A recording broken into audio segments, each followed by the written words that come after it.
in Rwanda. You have the Kenya-Somalia territorial water dispute that has gone up to the highest court of the world. And then you have internal conflicts between Burundi and Rwanda. Based on this, do you think East Africa is likely to achieve a political federation? And do you have knowledge of the political federation protocol on the East African community, and how far are we in that protocol to getting a political federation? And lastly, Honorable Speaker, I've checked your educational background. I realize a gap. You start from a trade test to a certificate, then there's a gap, then you have a degree, then you have a master's. So how did you obtain a degree without a linking diploma? Thank you, Chair.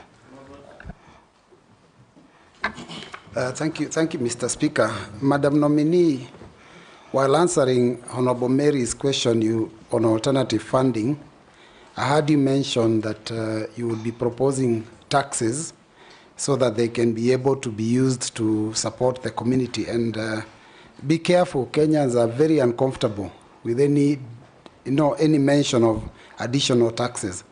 I have two issues. One is the Ministry of EAC is an important ministry, because I think what part of the protocol is that every one of the partner states has to have that ministry as a standalone ministry.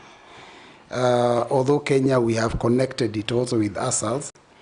How do you believe Kenya benefits or continues to benefit from being in the East African community, noting that sometimes some of the trade agreements are not in our favor?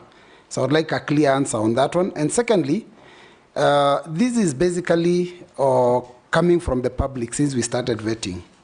And you have served as in the Rift Valley Water Service Board as a director from 2008 to 2012.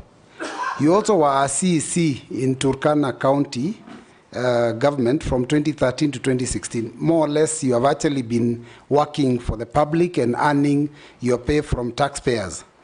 Now, the thing that public has been helping us to do in vetting is the issue of net worth, and they have been very, very particular. You've noticed all the headlines.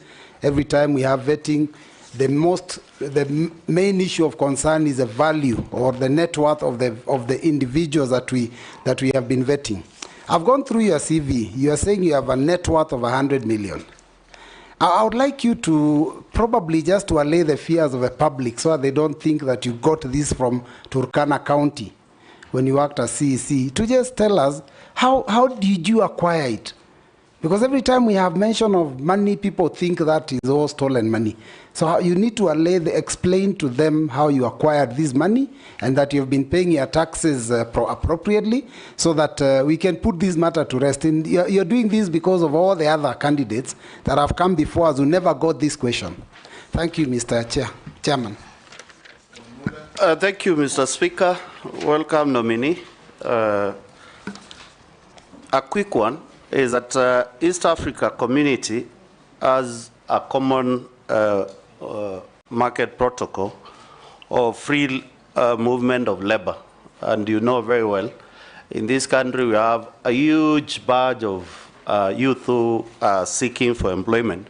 What measures are you going to put in place to ensure that this free movement of labor does not come to disadvantage our youth within the country, that is Kenya? And secondly, as you are joining this ministry, if you are approved, I want to hear your mind on the East African Development Bank, whereby it is a bank run by the state partners, and sometimes as legislators, we have been not able to get clarity on the investment in this bank, the loan portfolio in this bank, and the capital investment of this bank within Kenya. Leave the other states, within Kenya, because you'll be representing Kenya when it comes to that. And last, we are aware that the leadership of this bank has been embroiled on mischief of leadership. Will you be able to come clearly and firm that you will be able to stand with Kenyans to clear this mischief? Thank you. And answer those three: Owen, Baya, Robert Mbui, and Stephen Mole. Through Mr. Speaker, the issue of who is the current chair for East Africa Community, I have read it is His Excellency, the President for Southern Sudan, Salva Kiir. And I think the arrangements of choosing is basically interpresidential arrangements, internal. So I may not really have details of it, but I wouldn't mind searching over it because I was not anticipating a situation where I would get into the finer details. On the side of the diplomacy on political federation, on what is being contested within the borders of member states. Actually, the issue is having what I started with by saying every country has their own sovereignty and their political interests. The agenda to maintain the political federation here is at least the member states having the policies through the legislative arm of East Africa legislation or assembly to come up with law that will give every state member an opportunity to implement what has been agreed for the good of the community. I know it is sometimes hard, but again, mediating, consulting, talking to them and their member states and all the key partners that add value to the political federation, be it within the countries of the member states or not, they need to talk to each other, they need to embrace, they need to be facilitated for the full realization. So for me, partnership, networking is very critical in enhancing the political federation. I know sometimes they would slow things simply because one decision arrived at may not be the decision that would be fast-tracked to be implemented. But with the proper consultation, continuous dialogue, continuous arbitration can bring us to a solution that would enhance the political federation. Now, on the side of... Honorable Speaker. Yes, Owen.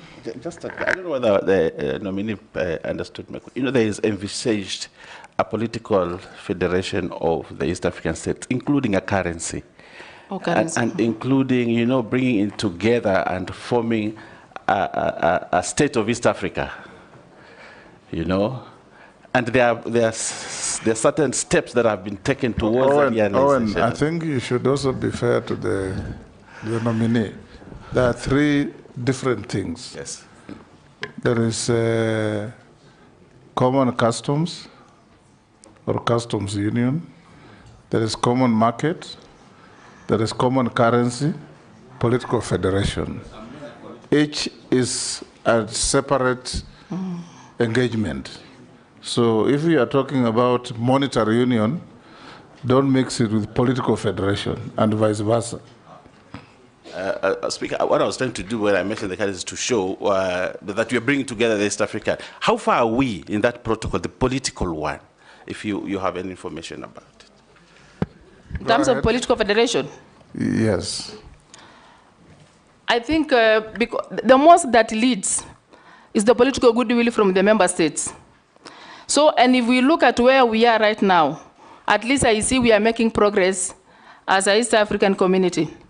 Compared to what may have collapsed the East Africa community back 1977, the things that are there right now are structures. And if you look at the progress we've made so far, which I believe is out of political goodwill, if not so, of course, not in a big way, but even enhancing an agreement to have the legislative arm in Arusha is a step forward. If you look at the way we have had the secretariat on board, it is progress. If you look at now even the Court of Justice in Arusha, it is progress.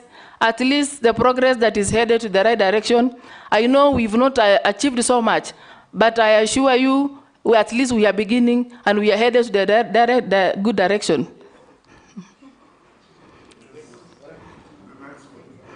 Question. Question from Robert Mbui. On my degree, Yes. on academics. Yes, the gaps in your... Yes, I can explain.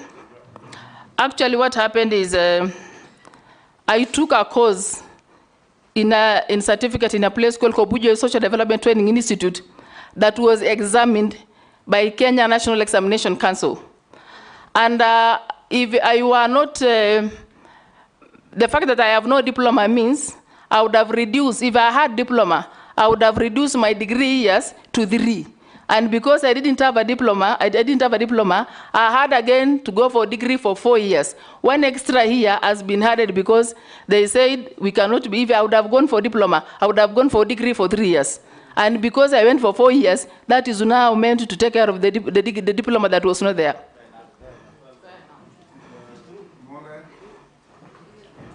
Stop cheering the nominee.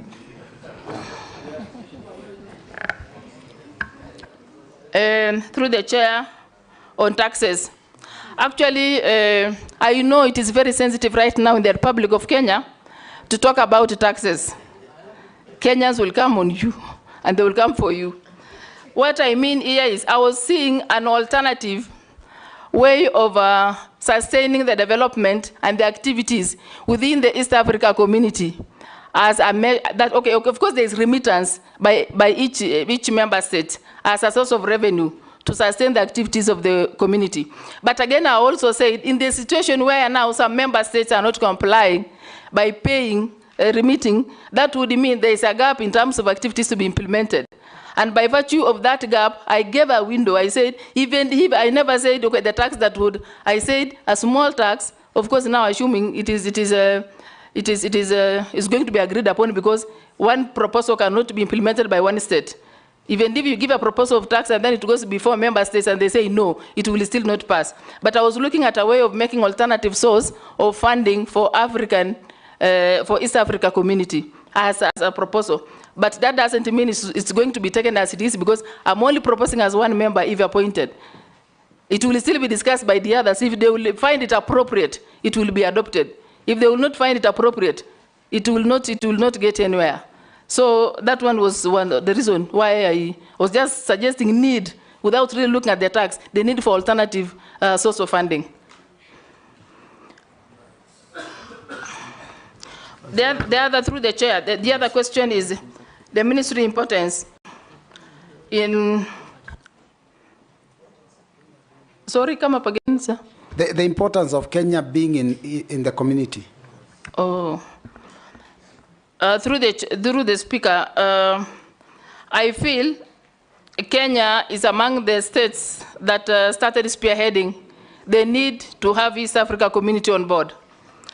The benefits are when you are a lead in a particular federation that seems to be big enough. One, it gives a country an image, positive image, of wanting to grow itself and wanting to grow the neighborhood and wishing the neighborhood well in terms of economic, in terms of trade, in terms of the currency, in terms of the language. That is togetherness and the sense of belonging. That is positive in itself.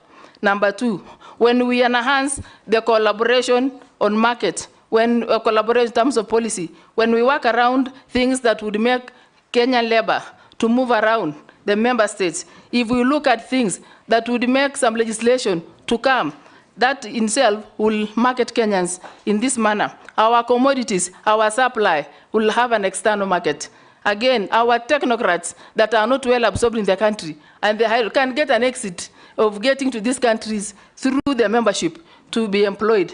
Even the constraints that they undergo in terms of licenses to work, those documents, by virtue of being a Kenyan, and Kenya is a member state of East Africa community, that will give leverage to that Kenyan to just walk around the continent